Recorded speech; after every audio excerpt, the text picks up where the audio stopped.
আসসালামু আলাইকুম। এটিএন বাংলা সংবাদে সবাইকে স্বাগত জানাচ্ছি আমি অনামিকা হাসান পুনম। শুরুতে বিআরবি কেবল সংবাদ শিরোনাম।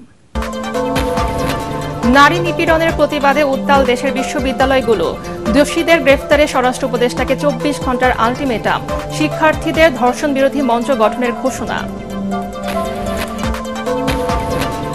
জ্ঞান ফেরেনি মাগুরায় ধর্ষণের শিকার শিশুটির, 180 দিনে বিচার শেষ করতে হবে হাইকোর্ট। সামাজিক যোগাযোগ মাধ্যম থেকে ছবি সরাতে বিটিআরসিকে নির্দেশ। সংস্কারের সুপারিশ নিয়ে শিগগিরই দলগুলোর সাথে সরকারের সিরিজ সংলাপ, জানালেন বিশেষ সহকারী মনির হায়দার। ঐক্য প্রক্রিয়া বিলম্বিত হলে সংকটের আশঙ্কা ডিবেট ফর ডেমোক্রেসির। পুঁজিবাজারের অস্থিরতা কাটিয়ে শেয়ার বাজারকে গতিশীল করতে 7 সংস্থার প্রতিনিধিদের সাথে নিয়ন্ত্রক সংস্থার বৈঠক, দ্রুত সমস্যা সমাধানের তাগিদ অংশীজনদের। এবং বিশ্বখ্যাত স্যাটেলাইট ভিত্তিক ইন্টারনেট সেবাদানকারী প্রতিষ্ঠান স্টারলিংকের কাজ শুরু বাংলাদেশে, জানালেন প্রধান উপদেষ্টার বিশেষ সহকারী। নিশ্চিত হবে কম খরচে উচ্চগতির সেবা। শুনছিলেন বিআরবি কেবল সংবাদ শিরোনাম, এবারে বিস্তারিত। ধর্ষণ ও নারী নিপীড়নে দ্রুত বিচার নিশ্চিতের দাবিতে রাতে উত্তাল হয়ে ওঠে ঢাকা বিশ্ববিদ্যালয় ক্যাম্পাস। হল ছেড়ে শিক্ষার্থীরা রাস্তায় নেমে আসে। ধর্ষকদের গ্রেফতারে স্বরাষ্ট্র উপদেষ্টাকে 24 ঘন্টার আলটিমেটাম দেন আন্দোলনকারীরা। রাতে ঢাকা বিশ্ববিদ্যালয়ের রাজু ভাস্কর্যের সামনে বিক্ষোভ সমাবেশ থেকে ধর্ষকদের সর্বোচ্চ শাস্তি নিশ্চিতে বিশেষ ট্রাইব্যুনাল গঠনের দাবিও জানান শিক্ষার্থীরা। এ সময় ধর্ষণের বিরুদ্ধে আন্দোলন গড়ে তুলতে ধর্ষণ বিরোধী মঞ্চ গঠনের ঘোষণা দেয়া হয়। মনির হোসেন তোপুর রিপোর্ট। ধর্ষকদের বিরুদ্ধে আবারও ফুঁসে উঠেছে ঢাকা বিশ্ববিদ্যালয়ের শিক্ষার্থীরা। জুলাই আন্দোলনের মতো আবারও রাজপথে নেমেছে তারা। ধর্ষকদের বিরুদ্ধে সুফিয়া কামাল হল থেকে শুরু হওয়া বিক্ষোভে একে একে যোগ দেয় সব হলের শিক্ষার্থীরা। মধ্যরাতে সবাই জড়ো হয় রাজু ভাস্কর্যের পাদদেশে। মাগুরার 8 বছরের শিশুসহ বেশ কয়েকটি ধর্ষণের ঘটনা ও নারী নিপীড়নের প্রতিবাদে উত্তাল হয়ে ওঠে পুরো ক্যাম্পাস।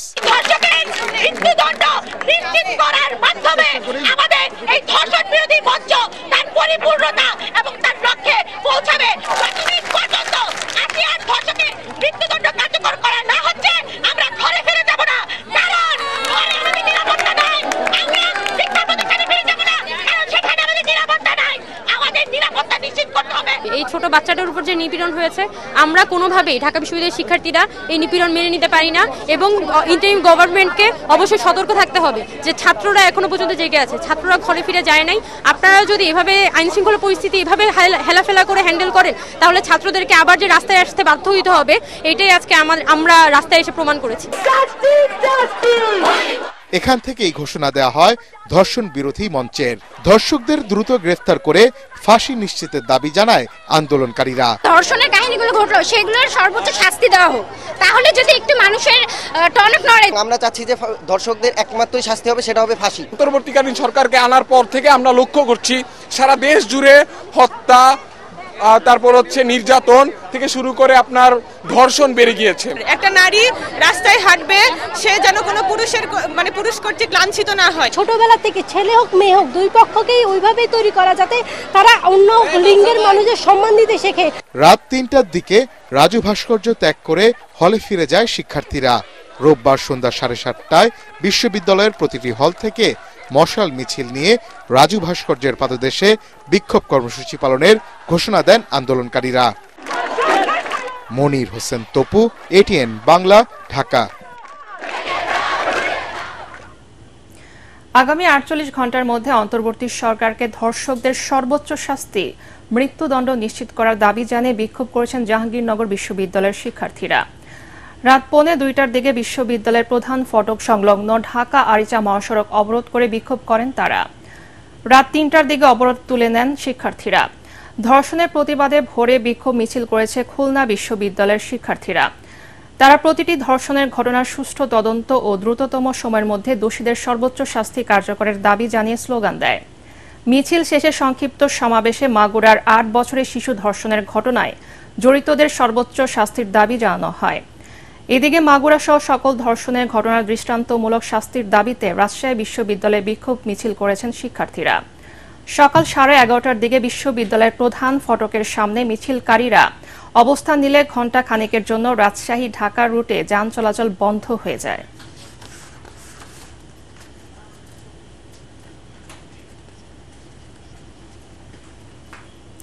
তিন দিনেও জ্ঞান ফেরেনি মাগুরায় ধর্ষণের শিকার 8 বছরের শিশুটি। আশঙ্কাজনক অবস্থায় চিকিৎসা চলছে ঢাকার CMH হাসপাতালে। কৃত্রিমভাবে তার শ্বাস নেয়ার ব্যবস্থা করেছেন চিকিৎসকরা।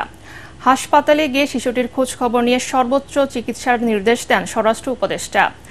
জানান, ধর্ষণকারীদের বিরুদ্ধে কঠোর ব্যবস্থা নেবে সরকার। এদিকে ধর্ষণ মামলায় 4 আসামির ফাঁসির দাবিতে মাগুরার আদালত চত্বরে প্রতিবাদ কর্মসূচি পালন করেন ছাত্র জনতা। মাগুরা প্রতিনিধি সুজন মাহমুদকে সাথে নিয়ে রিপোর্ট করছেন মাহবুব কবির চপল।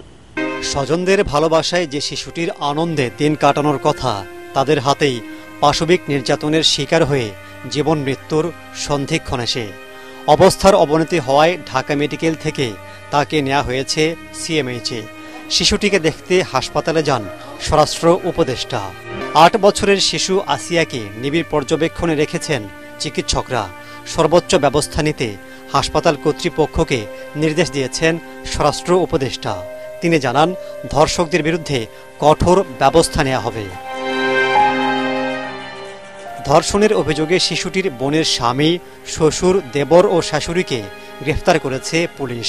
তারা সবাই এই অপকর্মে জড়িত বলে জানায় পরিবার। আমার মেয়ের সাথে যে অনৈতিক ঘটনা ঘটেছে এর শাস্তি চাই। কতটুকু বাচ্চা যে কিভাবে এরকম অত্যাচার করেছে হয়তো আপনারা দেখতেছেন, কিন্তু পুরোটা তো দেখেন নাই যে তার কত বিক্ষত যে কতগুলো বেলাডে আঘাত করেছে।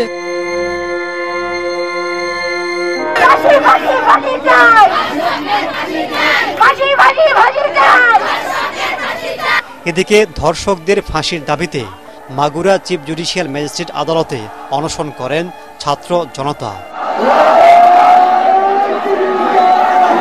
তারা যেভাবে ছোট বাচ্চাটাকে এমন ভাবে অত্যাচার করেছে, আমরাও চাই যে তারও সেইভাবে অত্যাচার করে মারা হোক। ধর্ষকের চূড়ান্ত শাস্তি হোক, তার শাস্তি ফাঁসি হোক। যেহেতু আমরা মেয়ে, আমাদের নিরাপত্তাটা কোথায়? আমরা রাস্তায় সঠিকভাবে চলাফেরা করতে পারি না। 24-এর গণ অভ্যুত্থানের পরেও 2025 সালে এসে আমরা মেয়েরা কি সেফ? আমরা কি বাইরে যেতে পারি? আমরা আমাদের নিজের নিরাপত্তাটাই নিশ্চিত করতে পারছি না। মানবাধিকার সংগঠনগুলো বলছে, গত 2 মাসে শতাধিক নারী ও শিশু পাশবিক নির্যাতনের শিকার হয়েছেন। আইন শৃঙ্খলার দুর্বলতার কারণেই এমনটা ঘটছে বলে মনে করছেন মানবাধিকার কর্মীরা।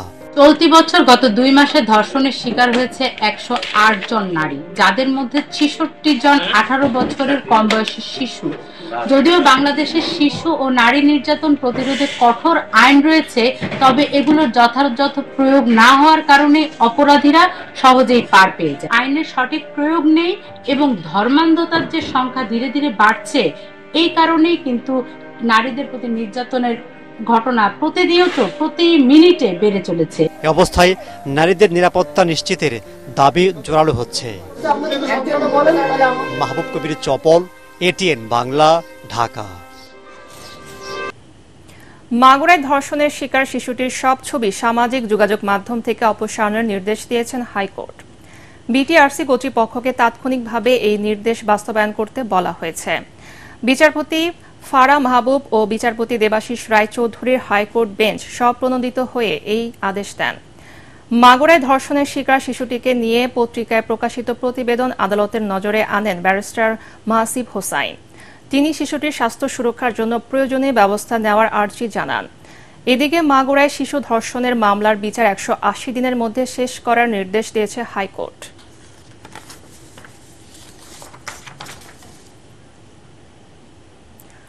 সংস্কার কমিশনের সুপারিশ নিয়ে শিগগিরই রাজনৈতিক দলগুলোর সাথে সরকার সিরিজ সংলাপ করবে বলে জানিয়েছেন প্রধান উপদেষ্টার বিশেষ সহকারী ও সিনিয়র সাংবাদিক মনির হায়দার। ATN বাংলা স্টুডিওতে ইস্পাহানি মির্জাপুর শুভরাত্রি অনুষ্ঠানে তিনি এই কথা বলেন। এ সময় ডিবেট ফর ডেমোক্রেসির চেয়ারম্যান হাসান আহমেদ চৌধুরী কিরণ বলেন, রাজনৈতিক দলগুলোর মধ্যে জাতীয় নির্বাচন নিয়ে ঐক্য প্রক্রিয়া বিলম্বিত হলে সংকটের মুখোমুখি হতে পারে দেশ। মনির হোসেন তপুর আরেকটি রিপোর্ট। কথা বলবো জাতীয় ঐক্যমত ও আগামী নির্বাচন নিয়ে, এবং এই বিষয়ে কথা বলবার জন্য এটিএন বাংলার জনপ্রিয় টক শো ইস্পাহানি মির্জাপুর শুভরাত্রিতে অংশ নেন বিভিন্ন রাজনৈতিক দল ও শক্তির সঙ্গে জাতীয় ঐক্যমত গঠনে দায়িত্বপ্রাপ্ত প্রধান উপদেষ্টার বিশেষ সহকারী ও সিনিয়র সাংবাদিক মনির হায়দার। 150টিরও বেশি সুপারিশ, যে এই কোন সুপারিশের ব্যাপারে রাজনৈতিক দলগুলোর কার কি অভিমত, তাদেরকে অনুরোধ করা হয়েছে আগামী 13ই মার্চের মধ্যে এটা পূরণ করে কমিশনকে পাঠাবে, এবং রাজনৈতিক দলগুলো সেটা পাঠানোর পরে সেটার আলোকে দীর্ঘ সিরিজ আলোচনা সংলাপ হবে রাজনৈতিক দলগুলোর সঙ্গে। কিন্তু সরকারের তরফ থেকে সরকার চাইছে খুব দ্রুত এই প্রক্রিয়াগুলো শেষ করতে। এ সময় তিনি আরো বলেন, জাতীয় নির্বাচন নিয়ে দেশের স্বার্থে কোনো রাজনৈতিক দলের পক্ষপাত করার সুযোগ নেই, তবে গণহত্যা, মানবতা বিরোধী অপরাধ ও লুটপাটের বিচার হতে হবে। মাত্র 4 সপ্তাহের মধ্যে প্রায় 2000 লোককে হত্যা করেছে। এরপরে সেই শক্তিটা স্বাভাবিক রাজনৈতিক দল হিসাবে বিবেচিত হবে কিনা, জাতি হিসাবে আমাদেরকে প্রথমে এই প্রশ্নের সুরাহা করতে হবে। যেভাবেই করি না কেন, এই প্রশ্নের সুরাহা হলে বাকি সব প্রশ্নের সমাধান হয়ে যাবে, জবাব পাওয়া যাবে। এ সময় জাতীয় স্বার্থে অন্তর্বর্তী সরকার প্রধান প্রফেসর ডক্টর ইউনূস যত দ্রুত সম্ভব আনুষ্ঠানিকভাবে নির্বাচনী রোডম্যাপ ঘোষণা করবে বলে আশাবাদ ব্যক্ত করেন অনুষ্ঠানটির সঞ্চালক, debate for democracy chairman Hasan Ahmed Chowdhury Kiron. মত দ্বিমত থাকতেই পারে, এবং সেই মত দ্বিমতের যাতে আমাদের অসৌন্দর্যে পরিণত না হয় সেটি কিন্তু আমরা প্রত্যাশা করতে চাই, এবং আমরা মনে করি অন্তর্বর্তীকালীন সরকার সকলকে সহানুভূতিশীল একই দৃষ্টিতে তারা দেখে আগামী জাতীয় নির্বাচন একটা রোডম্যাপ ঘোষণা করবেন, এবং সেই রোডম্যাপ ঘোষণার মধ্যে দিয়ে আজকে বিএনপি যে উদ্বেগ, তার সম্ভাবনা দলগুলি যে উদ্বেগ, সেই উদ্বেগ থেকে আমরা বেরিয়ে আসতে পারব। সুযোগ পেলেই আবারও ফ্যাসিজম করবে আওয়ামী লীগ, তাই শেখ হাসিনার নির্দেশে একের পর এক প্রোপাগান্ডা ছড়াচ্ছে তার অনুসারীরা বলে আলোচনা হয় অনুষ্ঠানে। গণহত্যাকারী কোন শক্তিকে রাজনৈতিক দল বিবেচনা করে কোন রাষ্ট্রীয় আয়োজনে আমন্ত্রণ জানানো, এটা কি আপনি বা দেশের সাধারণ মানুষ গ্রহণ করবে? যদি করে তাহলে হতে পারে। মনির হোসেন তপু, এটিএন বাংলা, ঢাকা। মাগুরা শিশু ধর্ষণের ঘটনা মানবাধিকারের প্রতি ছুরিকাঘাত বলে মন্তব্য করেছেন জামাতে ইসলামীর আমির ডাক্তার শফিকুর রহমান। জাতীয় প্রেস ক্লাবে আদর্শ শিক্ষক ফেডারেশন আয়োজিত শিক্ষক প্রতিনিধি সম্মেলনে অংশ নিয়ে একথা বলেন তিনি। জামাত আমির বলেন, জামাত রাষ্ট্র ক্ষমতায় গেলে সবার আগে শিক্ষা ব্যবস্থার সংস্কার করবে। বিস্তারিত জানাচ্ছেন সৈয়দ রিয়াজ। শিক্ষকদের অধিকার আদায়ে নানা দাবি দাওয়া নিয়ে জাতীয় প্রেস ক্লাবে শিক্ষক প্রতিনিধি সম্মেলনের আয়োজন করে বাংলাদেশ আদর্শ শিক্ষক ফেডারেশন। এতে প্রধান অতিথি হিসেবে যোগ দেন জামাতের আমির ডাক্তার শফিকুর রহমান। শিক্ষার এই মহান পেশাটাকে নেশা হিসাবে আপনি কবুল করবেন, এটাই আপনার জীবনের মিশন হোক, যে আপনি মানুষ গড়ার কারিগর, আপনি মানুষ গড়ে দেবেন। তিনি বলেন, শিক্ষকদের প্রতিষ্ঠানের বাইরে এসে দাবি দাওয়া আদায়ের লক্ষ্যে আন্দোলন জাতির জন্য লজ্জাজনক। মানব প্রবৃত্তির সুপ্ত ধনকে, গুপ্তধনকে বাইরে নাচ্ছার করে নিয়ে আসার নাম হচ্ছে শিক্ষা। আমরা সেটা পারিনি বলেই আজকে ছাত্রদের দুয়ারে শিক্ষকদেরকে এইভাবে অসহায়ের মতো দাবি পেশ করতে হচ্ছে। এ সময় তিনি সাম্প্রতিক নারী নির্যাতনের বিষয়ে সমালোচনা করে বলেন, ধর্মীয় শিক্ষা না থাকায় মানুষরা অমানবিক আচরণে অভ্যস্ত হয়ে পড়ছে। একটা ইনসাফ ভিত্তিক দেশ গঠনের মাধ্যমে আমরা একটা সুন্দর শিক্ষা ব্যবস্থা গড়ার জন্য এগিয়ে যাই, এবং মহান শিক্ষকদের এই দুর্দশায় জাতিকে আর যাতে দেখতে না হয়, তারা মজলুম হয়ে দাঁড়ে দাঁড়ে ঘুরছেন, এটার অবসান হোক। বর্তমানে যেসব শিক্ষা প্রতিষ্ঠান সরকারের অর্থে পরিচালিত, সেসব প্রতিষ্ঠানে পড়াশোনার মান ভালো নয় দাবি আমিরে জামাতের। বলেন, শিক্ষকদের পাঠদানে আরও যত্নশীল হতে হবে। সৈয়দ রিয়াজ, এটিএন বাংলা, ঢাকা।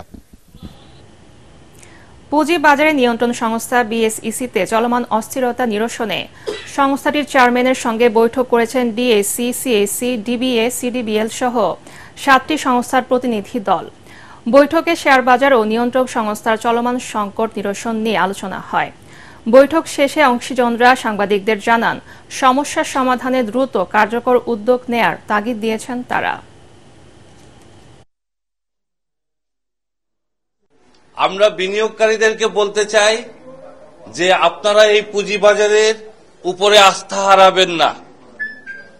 চলমান যে সংস্কার কার্যক্রম তার সফল সম্পাদন এবং সাথে সাথে সরকার কর্তৃক পুঁজিবাজারে যে প্রণোদনা আছে সেটাকে সম্প্রসারণের মাধ্যমে পুঁজিবাজার শীঘ্রই একটি শক্তিশালী অবস্থানে এসে দাঁড়াবে বলে আমাদের দৃঢ় বিশ্বাস।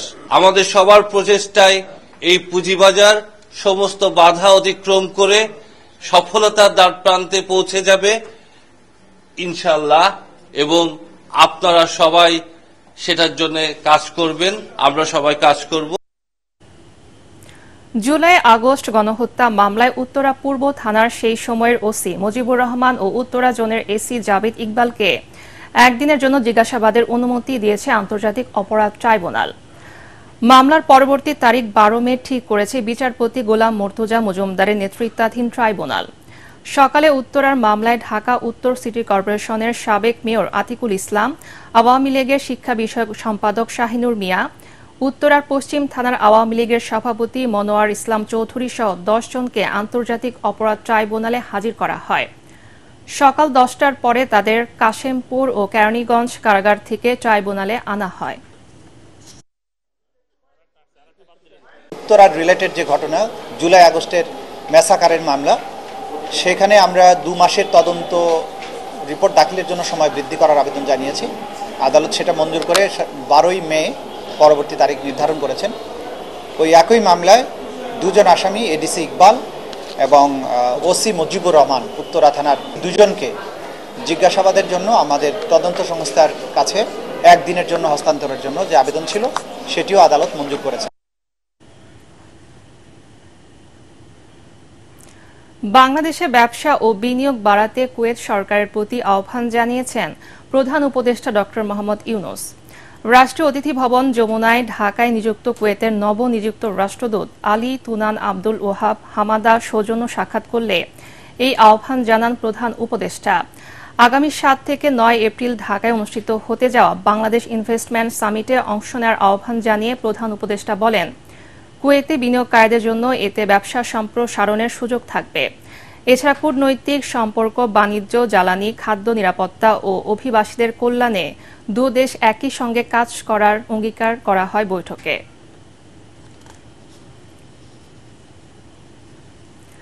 দেশে গ্রাউন্ড আর্থ স্টেশন স্থাপনে সহায়তা দিতে ট্রাম্পের উপদেষ্টা ও বিশ্বের শীর্ষ ধনী ইলন মাস্কের প্রতিষ্ঠান স্টারলিংকের সাথে কাজ শুরু করেছে কয়েকটি বাংলাদেশি প্রতিষ্ঠান।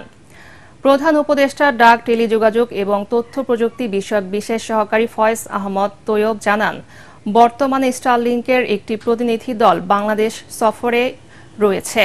এই সফরে ভূমি বরাদ্দ, নির্মাণ সহায়তা ও অবকাঠামো রক্ষণাবেক্ষণের মতো কার্যক্রম পরিচালনায় সহযোগিতা চুক্তি হয়েছে। তিনি আরও জানান, এরই মধ্যে কয়েকটি বাংলাদেশি প্রতিষ্ঠানের নিজস্ব সম্পত্তি এবং কিছু ক্ষেত্রে হাইটেক পার্কের জমি ব্যবহারের বিষয় বিবেচনা করছে স্টারলিংক। স্টারলিংক বাংলাদেশের প্রান্তিক অঞ্চলেও লোডশেডিং কিংবা প্রাকৃতিক দুর্যোগের ঝামেলামুক্ত হাই স্পিড ইন্টারনেটের নিশ্চয়তা দেবে। এতে দেশের উদ্যোক্তা, ফ্রিল্যান্সার, এনজিও এবং এসএমই ব্যবসায়ীদের কর্মকাণ্ড এবং ডিজিটাল অর্থনৈতিক পদক্ষেপ বেগবান করবে বলেও জানান প্রধান উপদেষ্টার বিশেষ সহকারী।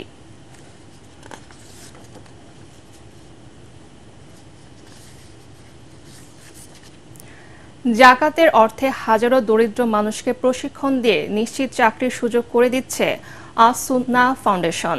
বিভিন্ন মেয়াদের 8টি কোর্সে দক্ষতা বাড়ানোর পাশাপাশি দ্বীনি শিক্ষায় শিক্ষিত করে সৎ মানুষ গড়ে তুলছে সংস্থাটির স্কিল ডেভেলপমেন্ট ইনস্টিটিউট।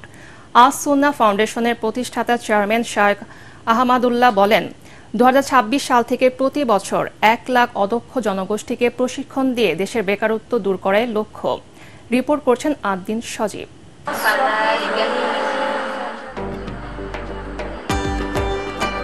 কোরআনের আলোয় আলোকিত হচ্ছেন নারীরা। এই দৃশ্য দেখে দ্বীনি শিক্ষার কোর্স মনে হলেও আসলে এটি কর্মক্ষেত্রে দক্ষতা বাড়ানোর প্রশিক্ষণ।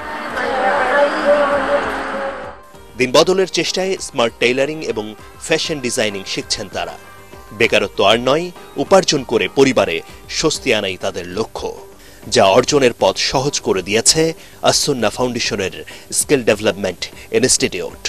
দিন মেনটেন করে কোথাও এরকম পর্দা সহিত কাজ করা হয় বলে কি জানা নাই, যেন ওরা নিজের পায়ে দাঁড়িয়ে নিজে কিছু করতে পারে, নিজে স্বাবলম্বী হতে পারে। বিজনেস দাঁড় করানোর জন্য যা যা একটা মেয়ের দরকার, সেলাই মেশিন থেকে শুরু করে সবকিছু ইচ অ্যান্ড এভরিথিং ওদেরকে প্রোভাইড করি। এ পর্যন্ত আস-সুন্নাহ ফাউন্ডেশনের এই আয়োজনে নারীদের 5টি ব্যাচে প্রায় 250 জন প্রশিক্ষণের সুযোগ পেয়েছেন। এছাড়াও small business management, web development, sales and marketing, language, জুতা শিল্পে উদ্যোক্তা, শেফ ট্রেনিং এবং ড্রাইভিং কোর্সে হাজারো প্রশিক্ষণার্থী অংশ নিয়েছেন নামমাত্র ফি দিয়ে। অনেক মেয়েরা আছে আমাদের এখানে আসেন যারা ডিভোর্সি, যারা হয়তো অনেক টর্চার্ড হয়েছেন, মানসিকভাবে তারা অনেক ডিপ্রেশনে আছেন। তো এগুলো দূর করবার জন্য তাকে কাউন্সিলিং এর দরকার হয়। এই কাউন্সিলিংটা সবচেয়ে বেশি পায় তিনি যখন ইসলামের পথে আসেন। 2017 সালে ইসলামী পণ্ডিত ও চিন্তাবিদ শায়খ আহমদুল্লাহ প্রতিষ্ঠা করেন আস-সুন্নাহ ফাউন্ডেশন। তিনি মনে করেন জাকাতের অর্থে খেয়ে পড়ে একজন মানুষ ভালো থাকে কিছুদিন, তবে সেই অর্থ দিয়ে তাদের সৎ ও দক্ষ করে গড়ে তুলতে পারলে তার সুফল পাবেন সারা জীবনই। গরিব অসহায় মানুষকে নগদ টাকার চাইতে তাকে দক্ষতা এবং কর্মসংস্থান দিলে তার দারিদ্র্য বিমোচনটা স্থায়ী হবে। আপনি 50,000 টাকা যদি আমাকে দেন, আরেকজন গরিব সাথে দেন, তার প্রশিক্ষণ সবকিছু দেওয়ার পর তাকে আমি আমার দায়িত্বে একটা চাকরি দিয়ে দিব 15 থেকে 20,000 টাকা স্টার্টিং এ আনুমানিক, তাহলে সে এই 50,000 টাকা 3 মাসে তুলে ফেলবে। জনকল্যাণে বড় স্বপ্ন নিয়ে এগোচ্ছে সংস্থাটি। নানা সংকটে সমস্যা দূরীকরণে এই ফাউন্ডেশন উজাড় করে দিয়ে দেশের পাশে থাকবে বিশ্বাস সবারই। বেকারত্ব দূর করা এবং দারিদ্র্য বিমোচনের জন্য স্থায়ী প্রকল্প হিসেবে এটা বিপ্লবের কাজ দিবে। আদ্দিন সজীব, এটিএন বাংলা, ঢাকা। যশোরের আদ্দিন সকিনা মেডিকেল কলেজ হাসপাতালে এক নারী 4 নবজাতকের জন্ম দিয়েছেন। বৃহস্পতিবার সিজারিয়ান অপারেশনের মাধ্যমে এই 4 সন্তান জন্ম দেন তিনি। হাসপাতালটিতে দ্বিতীয়বারের মতো এমন ঘটনায় উচ্ছ্বসিত সকলে। যশোর থেকে তামান্না ফারজানার রিপোর্ট, জানাচ্ছেন জাহিদুল আলম। যশোরে একসঙ্গে 4 সন্তানের জন্ম দিয়েছেন এক মা। বৃহস্পতিবার যশোর আদ্দিন সকিনা মেডিকেল কলেজ হাসপাতালে সুমাইয়া আক্তার সুইটি 1 ছেলে ও 3 মেয়ে সন্তান প্রসব করেন। ছেলের নাম রাখা হয়েছে সিয়াম, মেয়েদের নাম এখনো চূড়ান্ত হয়নি।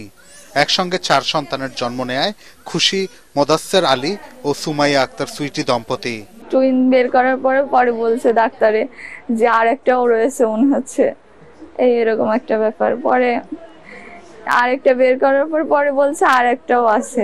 আল্লাহ সাহায্য করবে, আমার যা সামর্থ্য আছে আমি চেষ্টা করবো আমার সন্তানদের ভালোভাবে মানুষ করার।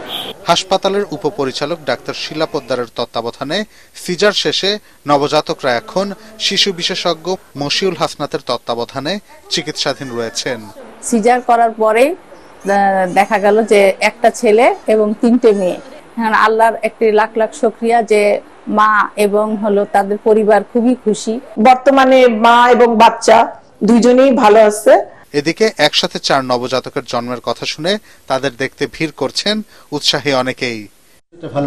Bureau report, ATN Bangla. এবারে আল আরাফা ইসলামী ব্যাংক অর্থ সংবাদ।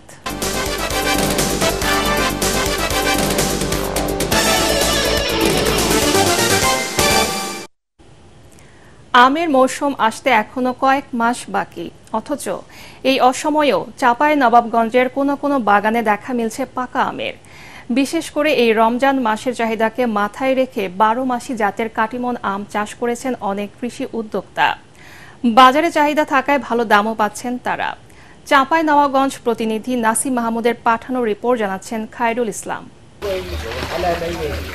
পাতা ও মুকুলের ফাঁকে থোকায় থোকায় ঝুলছে পরিপক্ক আম। আম ও মুকুলের ভারে যেন নুয়ে পড়েছে গাছের ডাল। এই দৃশ্য চাঁপাইনবাবগঞ্জের বরেন্দ্র অঞ্চল নাচলে কৃষি উদ্যোক্তা রুবেল হকের 12 মাসি জাতের কাটিমন আম বাগানের। এবার প্রায় 25 লাখ টাকার আম বিক্রি হবে এবং সব খরচ বাদে 15 লাখ টাকা লাভের আশা করছেন তিনি। ইউটিউবে 12 মাসি কাটিমন আম চাষ দেখে উদ্বুদ্ধ হন রুবেল হক। 3 বছর আগে প্রায় 20 বিঘা জমিতে গড়ে তুলেন কাটিমন আম বাগান। বর্তমানে তার বাগানে প্রায় 250 মন আম রয়েছে। এরই মধ্যে আম বিক্রি শুরু করেছেন তিনি। কেজি হিসাবে ধরতে গেলে 300 টাকা কেজি বিক্রি করছে। মন আপনার 13, 14, 12 হাজার টাকা মন বিক্রি করছি। আপনার এক সময় একটু আপ ডাউন করে দাম, 12,000, 14,000, 15,000 টাকা মন করে বিক্রি করা পড়ে। আম চাষিরা জানান এ সময় উৎপাদিত কাটিমন আম অত্যন্ত সুস্বাদু। বাগান থেকেই বিক্রি হয়ে যায় এসব আম। কাটিমনের জাতটি 3 স্টেপে মুকুল আসে। আমরা সচরাচর চাষিরা চেষ্টা করি এই সিজনের বাজার মূল্য অনুযায়ী এই আমটা নিয়ে থাকি। আমাদের এই দেশের কাটিমন আমটা চাহিদা করে কাস্টমারে, অথচ আমরা বাগান থেকে পাইকারি সেল দিতে পারি। কৃষি সম্প্রসারণ অধিদপ্তরের হিসেবে 1792 হেক্টর জমিতে কাটিমন আমের বাগান রয়েছে চাঁপাইনবাবগঞ্জ জেলায়। দেশি ফল আমদানির একটি হিড়িক পড়ে যায়, তাতে করে আমাদের অনেক বৈদেশিক মুদ্রা লস হয়। আমরা যদি দেশেই এই ধরনের 12 মাসিক ফলগুলো উৎপাদন বাড়াতে পারি, তাহলে আমাদের ভোক্তাগণ যেমন সন্তুষ্ট হবে, এর পাশাপাশি আমরা আমাদের অর্থনীতিকে সমৃদ্ধ করতে পারবো। রুবেলের মতো নতুন নতুন উদ্যোক্তা এগিয়ে এলে দেশের অর্থনীতিতে নতুন মাত্রা যোগ হবে বলেও জানালেন কৃষি বিভাগের এই কর্মকর্তা। Bureau report, ATN Bangla. এবারে পার্টেক্স খেলার খবর।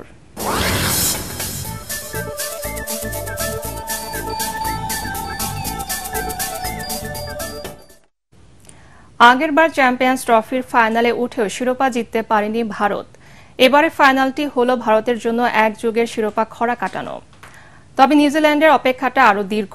25 বছর আগে সৌরভ গাঙ্গুলির ভারতকে হারিয়ে প্রথম চ্যাম্পিয়ন্স ট্রফি জিতেছিল কিউইরা। এবার তাই মরু শহরে ফাইনালের উত্তাপটা ভালোই পাচ্ছেন দুই দলের ক্রিকেটাররা। তবে অস্ট্রেলিয়া, পাকিস্তান, নিউজিল্যান্ড ও বাংলাদেশকে হারিয়ে শিরোপা জয়ের পথে এগিয়ে আছেন রোহিত শর্মারা। কিন্তু আইসিসি টুর্নামেন্টে কিউইদের বিপক্ষে ভারতের রেকর্ড খুব একটা ভালো নয়। এদিকে হাইব্রিড মডেলের ফাঁদে পড়ে নাজেহাল অবস্থা কিউইদের। রাওয়ালপিন্ডি থেকে দুবাই, দুবাই থেকে লাহোর, লাহোর থেকে আবার দুবাই জার্নি করে ক্লান্ত মিচেল সান্টনার কোম্পানি। যাই হোক, মরুর দেশে উপভোগ্য এক মহারণ দেখার অপেক্ষায় আছে ক্রিকেট বিশ্ব। দুবাই আন্তর্জাতিক ক্রিকেট স্টেডিয়ামে খেলাটি শুরু হবে বাংলাদেশ সময় বেলা 3টায়। শেষ করার আগে বিআরবি কেবল সংবাদ শিরোনাম আরেকবার। নারী নিপীড়নের প্রতিবাদে উত্তাল দেশের বিশ্ববিদ্যালয়গুলো। দোষীদের গ্রেফতারে স্বরাষ্ট্র উপদেষ্টাকে 24 ঘন্টার আলটিমেটাম। শিক্ষার্থীদের ধর্ষণ বিরোধী মঞ্চ গঠনের ঘোষণা। জ্ঞান ফেরেনি মাগুরায় ধর্ষণের শিকার শিশুটির। 180 দিনে বিচার শেষ করতে হবে হাইকোর্ট। সামাজিক যোগাযোগ মাধ্যম থেকে ছবি সরাতে বিটিআরসিকে নির্দেশ। সংস্কারের সুপারিশ নিয়ে শিগগিরই দলগুলোর সাথে সরকারের সিরিজ সংলাপ, জানালেন বিশেষ সহকারী মনির হায়দার। ঐক্য প্রক্রিয়া বিলম্বিত হলে সংকটের আশঙ্কা, ডিবেট ফর ডেমোক্রেসি। পুঁজিবাজারে অস্থিরতা কাটিয়ে শেয়ার বাজারকে গতিশীল করতে 7 সংস্থার প্রতিনিধিদের সাথে নিয়ন্ত্রক সংস্থার বৈঠক। দ্রুত সমস্যা সমাধানের তাগিদ অংশীজনদের। এবং বিশ্বখ্যাত স্যাটেলাইট ভিত্তিক ইন্টারনেট সেবাদানকারী প্রতিষ্ঠান স্টারলিংকের কাজ শুরু বাংলাদেশে, জানালেন প্রধান উপদেষ্টার বিশেষ সহকারী। নিশ্চিত হবে কম খরচে উচ্চ গতির সেবা। পরবর্তী সংবাদ দেখার আমন্ত্রণ জানিয়ে এখনকার মতো শেষ করছি। এটিএন বাংলার সংবাদ ইউটিউবে দেখতে ব্রাউজ করুন youtube/ATN বাংলা নিউজ। ধন্যবাদ সবাইকে।